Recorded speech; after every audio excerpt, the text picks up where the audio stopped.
Green Township Police Department. Also, Lasalle High School, Greg Tankersley, they held a press conference earlier. I want to throw it back out to Sheila, who is now with the student with Lasalle High School. The school is no longer on lockdown now, though. Sheila. That's right. Parents and their children are allowed to gather here in the cafeteria. What's your name? John Norman. John, you showed up for school a little bit late today? Mm-hmm. Yeah. And what happened when you got to school? I just showed up and saw all this and had no clue what was going on, really. I heard a couple things, but not an exact extent of what happened. Were you able to communicate at all with any of your friends inside the school? I talked to a couple of my friends, made sure they were all right, but that's about it. Are they okay? Yeah. Everyone I've talked to is all right. They must be pretty traumatized. Yeah, it's pretty crazy. A lot of stuff has just been going on lately. It's just like pretty what? hectic. The whole Justin Brown thing and now this, so just pretty crazy. Did you know the young boy who was involved in this? I don't know who it was, so I don't know. They haven't informed you. So they told you just to go on home? Yeah, that's what they said. Are you with your mom? Are you going to go home to family? Or? I'm probably just going to go home to my mom's house, I guess. Yeah. How concerned are you about whether you're safe when you go to school here? I mean, I thought nothing like this would ever happen. It's pretty crazy that it actually did. Just makes me think twice, really. Just, I don't know. Never safe. Is this something that you'll want to talk about at school or talk about with the counselors or people at school? I mean, I'll be all right, I think. I mean, I'm sure there are some people that might want to talk to people. I don't know. John, thanks very much. Good luck and take care of yourself, okay? Thank you. All right, thanks, John. That was John. He showed up for school a little bit late. He overslept today and, of course, came to this crime scene tape and a lot of concerned faces here. But once again, everything's okay at Lasalle High School. And as you heard at the end of that news conference there, school security is a big concern. Police Chief Bart West not really saying much more than that, but the big concern is that someone got a gun into the high school today and fortunately did not threaten any other students or hurt anyone, but he did hurt himself, and he's at UC Medical Center, Rob. Yeah, no word on his condition. It's when we played back that press conference, Sheila, it seemed like it was not only emotional for Greg Tankersley, who works there at Lasalle High School, but it seemed like it was that way for the chief as well. Well, yeah, I mean, I think, these are adults who are responsible for our children, especially Greg Tankersley. He's in the school with these boys every day. It's not a huge high school. It's less than 800 students here. I'm sure he knows every one of them, if not their names, at least their faces.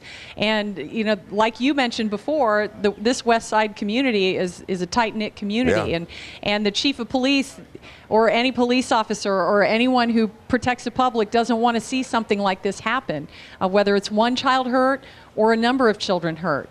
And we're all really, really sensitive about this sort of thing and about protecting our kids. And the young shooter you were talking with, now he was turned away, but they are saying parents can come down there and meet their boys, which is important to know, Sheila. Yeah, I think so. I think, some people might feel that they want to talk about this with a professional.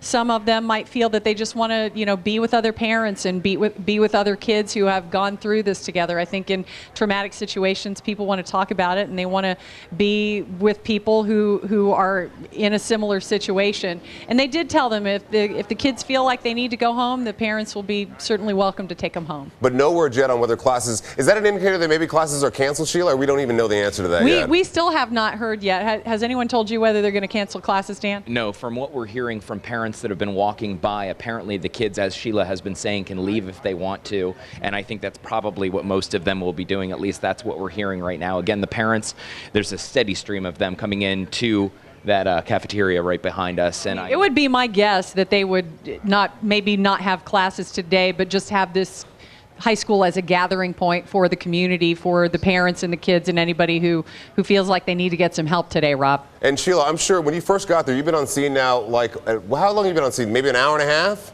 Tell me the difference right now in terms of the environment and how it was when you first got there. Well, I've probably been here about an hour, okay. A little bit longer than an hour. And when Mike Wooste and I pulled up to the scene, it was a situation of fear. Nobody knew what had happened. All we knew was there was a report of a shooting. We saw an ambulance and a police car with lights and sirens busting down the street. We saw, I don't know how many police cars here with their lights on, the fire and EMS unit, police officers everywhere, and, you know, on task, not paying attention really to what we were doing, just, you know, keeping the scene secure. So and the few parents who were here were across the street, and I think they were even afraid to approach the school because they didn't know what was going on. So I think it was a feeling of fear. And now, you know, it's a feeling of sadness that these boys went through something like this today, and parents just wanting to show up and help their boys and make sure their kids are okay. And I'm sure that they're, you know, Justin Brown, that young man who was just here and talked to me, mentioned this is, you know, a tragic, horrible thing just happened with a student here a couple of months ago when Justin Brown was murdered. And a couple of other Lasalle students were with him when that happened. So this is a school community that's been through a lot and continues to go through a lot, Rob. And I'm sure a lot of people are going to say to themselves, what can I do to help? And Greg Tankersley had a very specific way that everyone watching this morning can help. Pray. Just pray for this young man and pray for his family and pray for the students and the staff here at Lasalle High School. And now they didn't have a lot of information during that press conference. Any word on when they could be having more information being released to the press? Now that they've released the information to parents?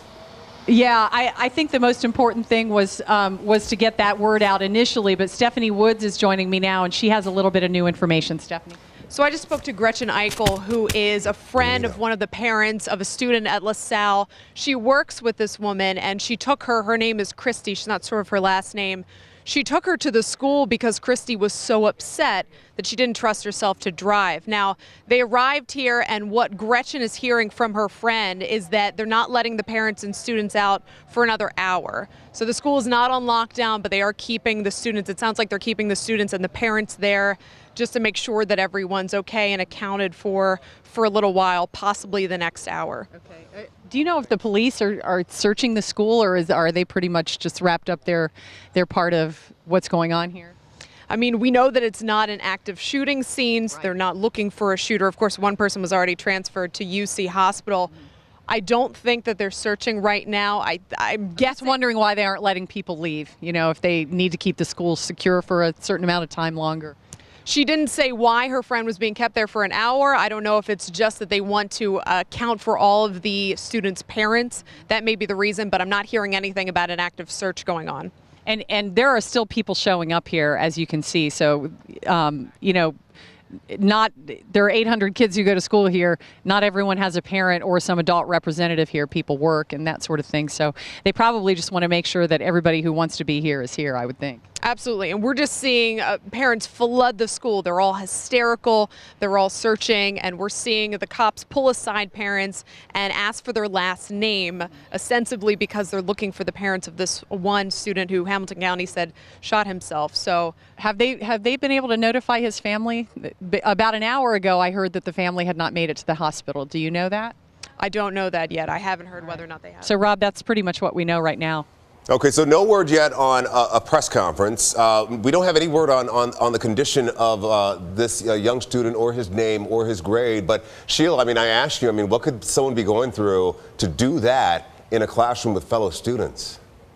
I mean, that's pretty scary, you know?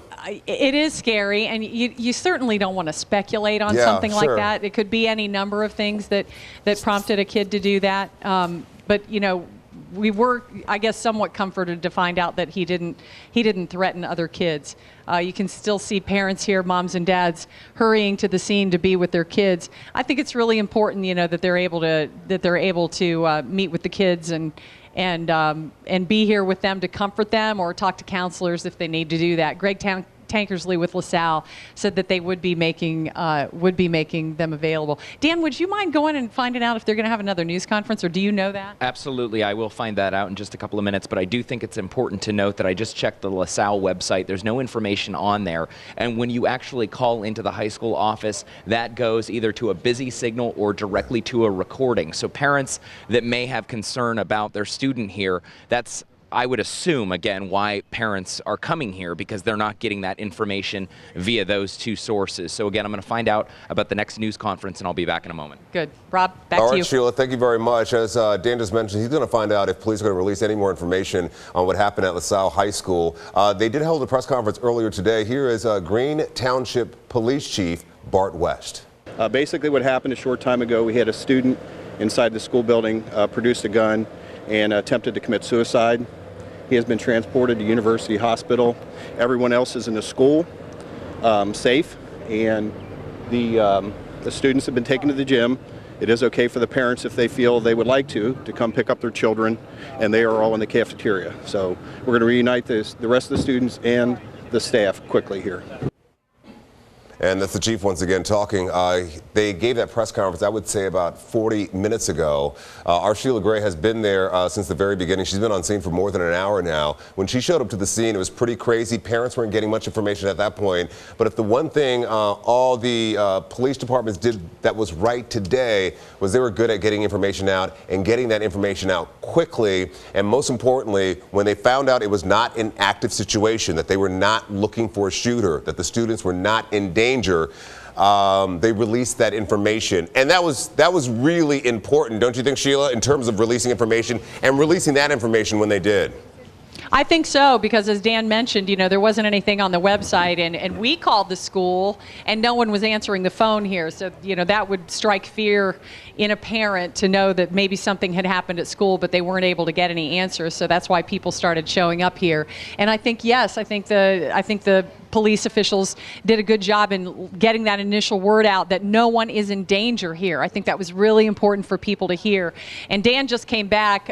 He just talked to some of the officers on the scene, but no word on a news conference. No word on a news conference just yet, but they actually said exactly what you said. The reason for that initial press conference was to get the information out there to parents through the media. And obviously right now, those officers who I just spoke with say they believe that everybody is kind of taking a deep breath right now before reassessing the situation and getting more information out to us. So I think they're still trying to investigate. I also asked if parents were being held for a certain amount of time. There was no indication of that. We have not heard that, at least from those officers. So again, parents are going in there. They may be gathering as a school family, but they're not being held there for a certain Stephanie Woods heard from a woman who brought one of her coworkers here who said that they were going to keep them here for about an hour until they start sort of letting everybody out in a coordinated way. And police again say they will update us as soon as they know any new information. Kelly Rippon just talked with a mother here at the scene, and she's back with us live. Kelly? Just talked to a mother. She was already texting her son before this even happened, and whenever he heard, he started texting her. He said, "I'm okay. I'm in this classroom right now. No one has come in here yet. There are police around and we're on lockdown." She said right now she's relieved to be here. She said it really hit home when she pulled up here, saw all of the cop cars here. He saw that as well, said that, I'm okay, I'm still okay, and kept updating her throughout the ordeal. Was he scared though, even though he knew he was okay? I think so. She kind of mentioned, and that's how she felt as a parent as well, that, with the recent school shootings, you don't know that it's an isolated situation. You don't know that lockdown means that you are okay, at least initially. And so she said she kept in touch with him throughout the entire thing, knowing that he was all right. And he didn't even know what happened actually until he saw the tweets from the news station. So that's when he found out. Okay, thanks a lot, Kelly. Yeah, it must have been a really scary time for those students who had known something had happened and knew police were there, but didn't know what was going on. Rob? Sheila, we're going to now tell you that there was a press conference held earlier, not only by police, but by members of LaSalle High School staff. Here's Greg Tankersley, who's talking about grief counseling in the coming days. The building went on immediate lockdown when this happened. It was secured very shortly, and our students, as the officer said, are in our gymnasium with counselors now. We're going to be meeting with them. We're going to be putting a communication out to our parents. The building is safe. Our kids are fine. Again, we just ask that you keep this young man and his family in your prayers today. And that is what they're asking from you. If you're asking yourself, what can you do to help out the situation? They're just asking for your prayers. LaSalle High School, as Sheila mentioned, not a big school, about 800 students attend there. But if you know anything about many of the Catholic schools, especially on the west side of town, it is tight-knit. So a lot of people who don't even have kids there were showing up to the scene. We want to tell you the very latest now. At 8 o'clock this morning, a student shot himself at Lasalle High School in a classroom there. Police telling us that earlier. He was taken to UC Medical Center in an ambulance. We don't know right now if his family has been notified or if his family is at the hospital with him. We have no idea or word on his condition. I don't know if we can play some of the video from the scene, but earlier this morning, the scene was crazy. The school was under lockdown. It was a very active situation after the student shot himself, and then police quickly releasing information that it was no longer an active scene. That's when we learned the student turned the gun on himself.